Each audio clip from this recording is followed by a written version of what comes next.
Well, it's Thursday. That means a virtual house call from KRDO News Channel 13's Dr. John Torres. Yeah, Dr. John, looking forward to the 4th, are you? Oh, definitely looking forward to the 4th. I love watching the fireworks, but I just watch them. I don't like them.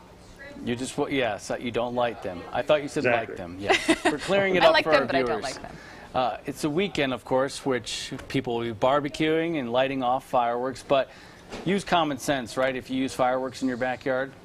Exactly. You want to use common sense not just for yourself, but for everybody in the family who might be around them, because you're basically playing with torches and explosives, so you need to think a little bit before you start goofing off with these things.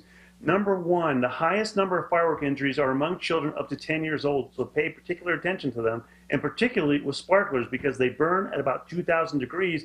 So make sure kids are supervised because even a small touch can cause a large burn. And while you're at it, keep a bucket of water or garden hose nearby in case anything starts on fire, and you also want to use it to douse any of the spent fireworks so they don't reignite. Now, most injuries and trips to the hospital over the 4th of July end up being because of burns, so you don't want to be one of those. So safety first, always supervise the children, and with sparklers, particular attention because sometimes they like to sword fight with those things, and if they're that hot, they could cause a lot of problems.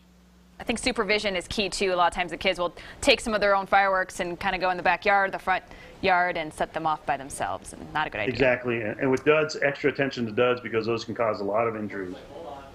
All right, Dr. John, a little sunshine, good for everyone, but not too much, especially when it comes to babies. How do we protect babies?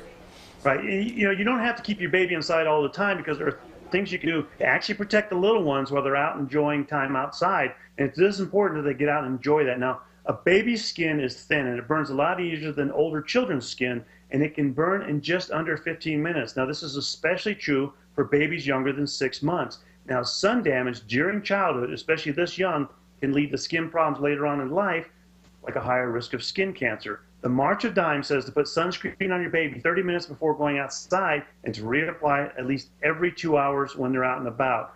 Now, there are a variety of hats also that can protect your baby. The main thing to remember is to keep them protected. 6 months and above for sunscreen, under 6 months, a lot of clothing, a lot of canopies or umbrellas to protect them from the sun. All right, so Dr. John, to recap, we've covered sunburns and fireworks, but there are some benefits to having a summer weekend, aren't there? Oh, there are a lot of benefits to them, and one of the benefits come from just taking a deep breath, because a small new study says that a breath of fresh air might be better for your health than anyone has thought. Now, Stanford researchers followed 38 healthy individuals with no history of mental health issues. Half were instructed to go on a 90-minute walk through a city, while the other half were directed to an idyllic nature path. Just imagine that. Now, those who walked through nature had less of what brain scientists call rumination than those who walked through the city. Now, when the wanderers returned, the researchers also found that those who walked through nature had less blood flow in the part of the brain that was linked to sadness and depression. And again, less rumination means less thinking about the problems you have in life and less blood flow to those areas that could cause sadness and depression. So it's going to make you happier. So just taking a deep breath and letting that fresh... Let's try it right now. Ready? A deep breath, and the more outside. idyllic situation, the better. Just get outside. I don't know if it's idyllic for you, but it's certainly working for me. Is it working? How about you, Dr. John? Is it working for you? It's working for me always. All right. That's good. Thanks so much, Dr. John. Enjoy your 4th of July, Dr. John. Great. You guys have a great 4th. You too. We'll see you on Medical Monday. All right. We'll see you.